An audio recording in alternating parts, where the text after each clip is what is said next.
Bien, pues buenos días. Hemos valorado el hacer esta comunicación a los medios porque hoy es un día muy importante para muchas familias porque hemos conocido el sentido de la sentencia del Tribunal de la Unión Europea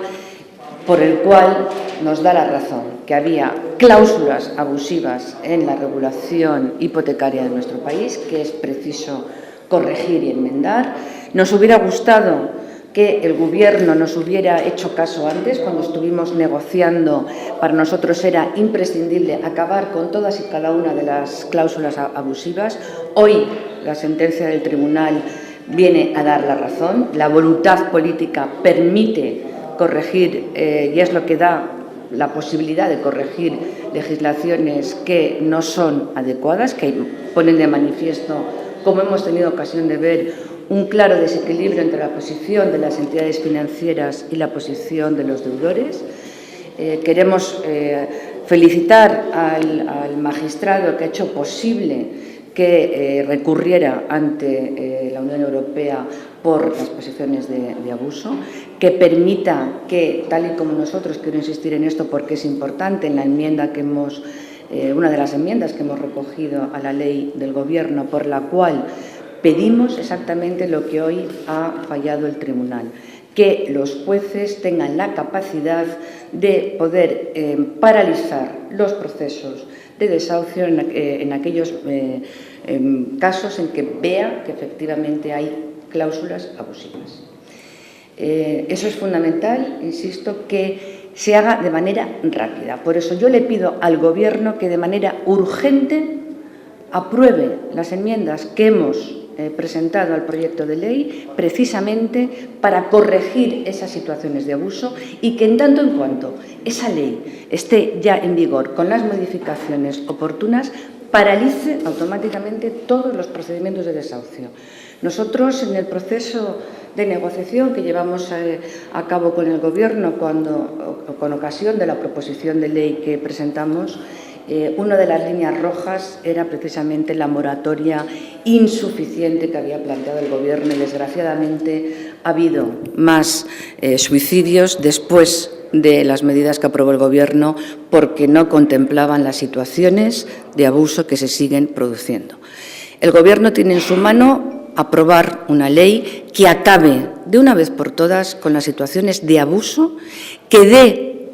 paso a la incorporación de todas aquellas enmiendas que hemos recogido para acabar no solo con esta situación, sino con todas las familias que, por una legislación que se ha demostrado absolutamente injusta, se encuentran ahora en la situación de haber perdido su casa ya y seguir con una deuda. Nosotros creemos que es fundamental, caso a caso, buscar las soluciones de cada una de esas familias. Nosotros hemos incorporado en nuestra proposición de ley un mecanismo extrajudicial que podrían acogerse todas y cada una de esas familias para resolver el problema de los que ya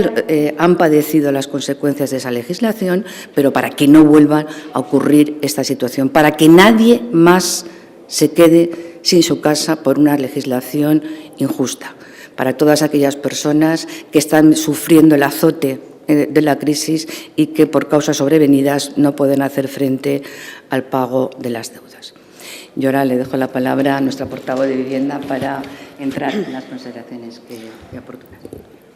Bueno, buenos días, muy buenos días, en realidad, y muchas gracias por vuestra presencia, por vuestra atención.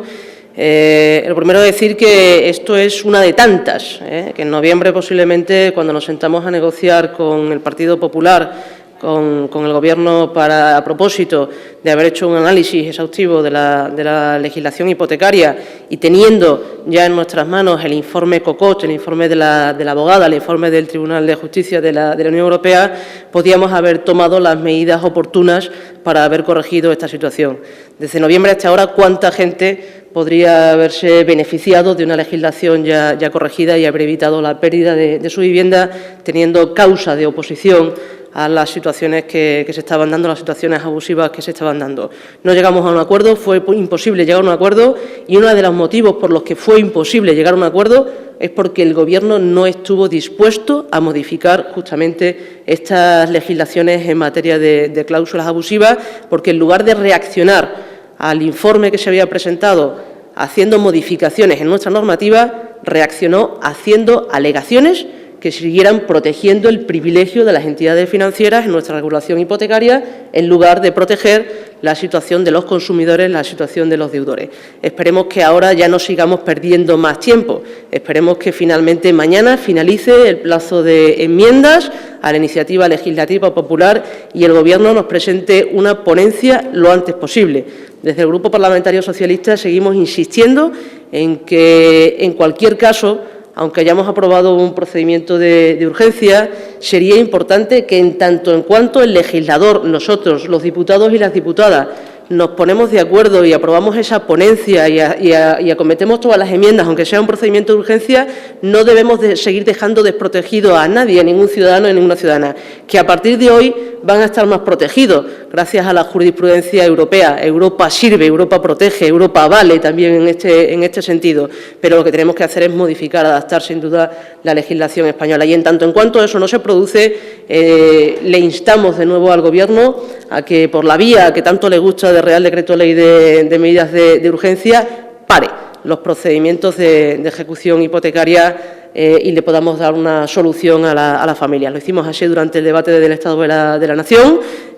No quiso el grupo mayoritario aprobarlo, otros grupos se abstuvieron, pero creemos que ahora vuelve a ser absolutamente necesario modificar la ley y evitar que nadie más quede desprotegido. Hay que recordar que la sentencia, en cualquier caso, del Tribunal de Justicia de la Unión Europea crea jurisprudencia y protección a los deudores sobre algunas materias, pero sobre otras no, y que nuestra intención es la de que se aborde toda la regulación hipotecaria en su conjunto, no solo la que afecta a las prácticas abusivas, a las cláusulas abusivas que pueden contener los contratos hipotecarios. Ahora podría darse el caso de que fuéramos a una saturación judicial en la que todos los deudores quisieran revisar sus hipotecas para ver si se contienen esas cláusulas o no. Pedimos al Gobierno que cree procedimientos ágiles, que cree un procedimiento fáciles para los ciudadanos y baratos para los ciudadanos, y una buena vía podría ser justamente el procedimiento extrajudicial que ya contenía nuestra proposición de ley y que ya contenía nuestra enmienda a la totalidad al proyecto del Gobierno y que ya contienen nuestras enmiendas parciales registradas y pendientes de tramitación en la ponencia parlamentaria que tiene que arrancar el Gobierno, ojalá la próxima semana, sin más dilación, sin ampliar nuevos plazos de enmienda. Pero hay otras nuevas absurdeces en nuestra legislación hoy, nuevas desprotecciones, fruto de los reales decretos que se aprobaron durante el año 2012. Ni el Real Decreto 6/2012 del Código de Buenas Prácticas, ni el Real Decreto 27/2012 de protección de los deudores hipotecarios pasarían el examen de ninguna institución, ninguna directiva europea posiblemente. No crean ninguna garantía para los deudores. Esperemos que el Gobierno no pretenda resolver ahora la cuestión mediante nuevos códigos de buenas prácticas, mediante nuevas buenas voluntades de las entidades financieras, sino haciendo las reformas necesarias que ya les hemos planteado en nuestra legislación. Frente a eso, recordar que en cuanto tuvimos el informe COCOT y durante toda la legislatura hemos ido planteando alternativas, que fruto de esas alternativas tenemos ya registradas en el Congreso medidas que sirvan para acabar con las cláusulas abusivas, con todas, y no creemos nuevas cláusulas abusivas. Algunas de las alternativas del Gobierno son tan abusivas como las que existen en los contratos hipotecarios, 4 veces los intereses de demora, 4 puntos por encima del interés legal del dinero, puede seguir siendo un índice, un indicador por el que el deudor se sienta protegido, pero sigue siendo excesivamente algo alto para los deudores. Que tenemos alternativas para combatir las tasaciones injustas, para combatir los intereses de demora, para combatir los procedimientos de subasta que hagan que no se dé la situación que se produce hoy, que hasta que alguien no pierda su vivienda no pueda reclamar el acceso a la vivienda, sino que se haga durante el proceso. Pero también para para que vayamos a procedimientos extrajudiciales de garantías para aquellos que han sido afectados por una insolvencia sobrevenida y no dolosa, aunque en su hipoteca no haya cláusulas abusivas. También hay que proteger a la gente que se compró una casa y que sus contratos hipotecarios van a seguir vigentes, pero no puede hacer frente al pago de sus deudas mediante la renegociación de las mismas. Y que tenemos que dar alternativas de vivienda que no tienen nada que ver con las cláusulas abusivas, pero que seguro no tienen nada que ver con ese decreto 27/2012 del Gobierno que pone a disposición de las entidades, de los deudores hipotecarios, 6.000 viviendas que no sabemos ni cómo ni dónde, a través de las entidades financieras. Tenemos que comprometernos a más. Primero, a evitar que en nuestra legislación exista esta contradicción con las directivas de protección de los consumidores de la Unión Europea, pero a continuación también a que haya una paralización de los procedimientos, a que haya procedimientos de reestructuración de deudas que eviten que la gente que se ha quedado, que esté en una situación de insolvencia derivada de la crisis pueda perder la vivienda, y a que demos alternativas reales de vivienda a las familias. Esto no resuelve otras cuestiones que están en el debate público, como la dación en pago. Seguimos creyendo que hay que llegar a todos los puntos, que hay que evitar las cláusulas abusivas, que hay que hacer las reestructuraciones, las renegociaciones, que hay que permitir que la gente se quede con su casa, que hay que darle alternativas de vivienda en ese orden. Y, en última instancia, si no hemos conseguido que nada de esto se pare, al menos tratar que si alguien pierde su vivienda no acumule una deuda para el resto de su vida, y eso ya está contenido en nuestros proyectos. Así que, por una parte, felicitar la sentencia del Tribunal Superior de Justicia de la Unión Europea y, por otra, pedirle al Gobierno que nos demos prisa y que, mientras que nos demos prisa, no consintamos, como ha pasado desde noviembre hasta ahora, que nadie más se vea desprotegido por la legislación española.